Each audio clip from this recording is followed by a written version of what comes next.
7 minutes leur présentation et nous commencerons par Olivier Burette. Voilà. C'est bien. Bonjour à tous. Donc, comme le titre l'indique, ma présentation concerne la zone centrale, qui est un concept défini autour de l'historien Fernand Braudel, et plus précisément dans son ouvrage, je vous rappelle les références à Méditerranée, le monde méditerranéen, à l'époque de Philippe II, tome 1, la part du milieu. Donc, au préalable, mon idée a été donc de repartir de la définition de ce qu'on appelle cette zone centrale et de l'appliquer à la fois dans l'espace et dans le temps, c'est-à-dire à la fois dans l'espace, dans la zone géographique qui m'intéresse dans le cadre de la thèse que j'ai soutenue il y a déjà quelques années et de mes recherches post-doctorales, qui est bien évidemment l'espace centre-européen et balkanique. Et pour la période, bien que le titre spécifie avant et après la Grande Guerre, en fait, cette période se divise en trois principales parties, qui est donc, si vous voulez, un peu les rappels de ce qu'est cet espace avant la Première Guerre mondiale. On peut qualifier ça de l'Europe des empires centraux, enfin j'en reparlerai après.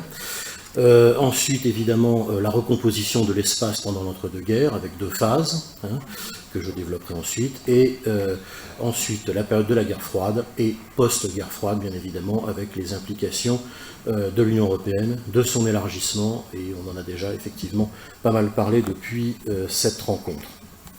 Alors, en ce qui concerne la définition, et là je repars des fondamentaux qui avaient été définis avant le colloque de Pétch, puisqu'à l'origine cette communication, je devais la faire à Pétch et je n'avais pas pu me rendre, donc je l'ai un peu étoffé et recentré. Ce qu'on définit comme zone centrale, alors quand on fouille chez Braudel, donc on trouve pôle de développement d'une civilisation, et chez le géographe Alain Renaud, donc je vous rappelle, zone de développement, de population, de richesse, de niveau de vie et de civilisation. Les périphéries se définissant dans le sens inverse. Alors, partant de là, partant de ce concept, j'ai donc tenté de l'appliquer à mon espace géographique en dégageant une ligne. Donc, ça vaut ce que ça vaut. J'aurais pu faire d'autres choix, mais voilà le mien. Donc, une ligne de ville, de centre, que l'on peut résumer ainsi, en partant, disons, des Balkans jusqu'au nord de l'espace géographique, donc qui serait Sofia, Belgrade, Bucarest, Budapest, Vienne, Prague et Berlin. Alors, je détaille tout cela assez rapidement. Tout simplement, ces axes se développent en fonction de ces villes. Donc Sofia, bien sûr, c'est la Bulgarie avec la Renaissance des nationalités dans les Balkans avec le recul de l'Empire ottoman à la fin du XIXe siècle. Donc autour de Sofia, on trouve le monastère de Rila. Belgrade, bien sûr, c'est la Serbie, et avec le mythe national serbe de la bataille de Kosovo-Polier de 1389. Bucarest, je ne reviens pas dessus, on en a parlé déjà les jours précédents, qui se situe également en ce qui concerne la reconstitution de la Roumanie entre la fin du XIXe siècle et l'année 1920.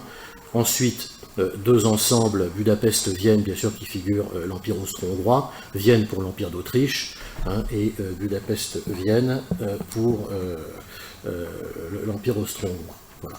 Donc Prague également, bien sûr, puisque c'est l'ensemble de la Bohème-Moravie, et Berlin, bien sûr, avec l'Empire allemand, 1870. Donc, comme il me reste sans doute 1 minute et demie maintenant, puisqu'on est deux là. En ce qui concerne les trois périodes, eh bien, tout simplement recomposition 1918-1920 de l'espace, évidemment avec les traités de paix, qui vont donc mettre un terme aux empires centraux. Donc on a un espace qui va être sous influence, qui va devenir périphérique, dans la mesure où toutes les années 20 sont marquées par l'influence importante de la politique étrangère française dans la région. Ensuite, évidemment, période hitlérienne à partir de 1933, constitution d'un nouveau centre à ce moment-là. Et donc, évidemment, c'est ce qui clôt cette première période. La seconde, évidemment, c'est la fin de la Seconde Guerre mondiale avec la guerre froide. Et là, bien évidemment, mise sous tutelle d'un centre qui donc sera l'URSS. Après, donc, et afin de quasiment conclure, nous avons la période post-1989, fin de la guerre froide, les créations probablement d'un nouveau centre, de ce que j'aurais appelé un hypercentre, qui est l'Union européenne, avec deux défis principaux, c'est ce qui me permettra de conclure, à savoir quelles sont ses frontières, et la question de la Russie, qui est attenante à la question de quelles sont ses frontières de l'Union européenne, puisque après une phase de recomposition de la fin du RSS jusqu'à la création de la Russie, on assiste, enfin en tout cas c'est une théorie que je développe plus ou moins, à un retour, il me semble, d'une certaine forme de la puissance et de l'influence de la Russie. Voilà, ça peut donner une idée pour un débat plus tard. Merci. Merci.